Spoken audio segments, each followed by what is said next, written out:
What's up, y'all? It's Michael with Mad Mice Customs. Kind of want to come at y'all with a new angle. The last video I took, again, I did stutter a little bit. I was actually standing up and almost fell. But this is Michael with Mad Mice Customs. The last video explains on how bad the belt was. I'm not going to go ahead and show that in this video. This way, if you guys didn't see it, you have a reason to go back and check it out. But the belt is bad on this vehicle. I did notice a few different things I'd like to show off. I have a bunch of caps removed right now. As you can see, the brake oil looks like sludge.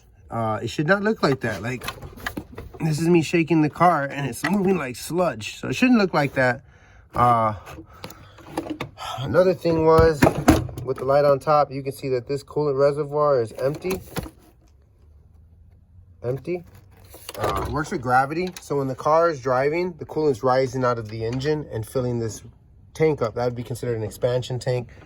Brake fluid looks like oil. Probably somebody put oil in it, to be honest. It shouldn't look that thick. Just to backtrack one time, you can see both ends of the belt are frayed out. That means that it's missing two different pieces. On the left and right side, it flew off. It's already ripping into different tiny little pieces. Those individual lines, 1, 2, 3, and you see the outer edge is the fourth one, it kind of just frays out and shreds like that. So this is going to need a new belt. It's going to need a top off on coolant. I would recommend the brakes being flushed. I don't know how the water pump is on this car, but I would leave it alone. I would not touch it on this vehicle. It does have a high pressure fuel pump. So the one thing I would suggest to somebody would be changing the thermostat and the coolant.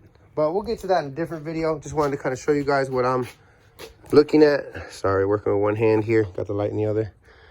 But yeah, so far we found low coolant, we found a bad alternator belt, we found bad battery. That is in a later video, my first video. So if you guys want to see the first video on this 2009 Chevy Equinox, go ahead and backtrack. Excuse my French, doing a lot at once.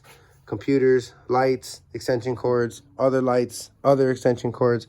But that's some behind the scenes. I hope you guys enjoyed this video for the moment being. Right now, what we know on this vehicle, it has a bad battery, it has a bad serpentine belt, it hits low on coolant, and the brake fluid looks bad. The coolant can be flushed and changed pretty quick, not too bad. It'll winterize it and then make it ready for, you know, another 50,000 miles. Would recommend probably changing the air filter. Going to inspect that. I'm going to get in the car and scan everything.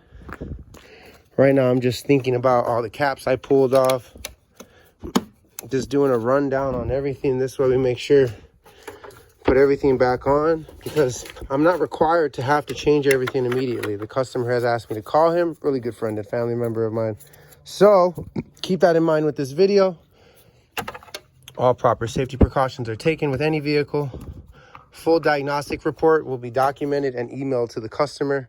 We're going to go ahead and get this air duct off the throttle body, pull it off the clip, remove the top skirt. This is a skirt, so this comes off like that, and then you can lift this.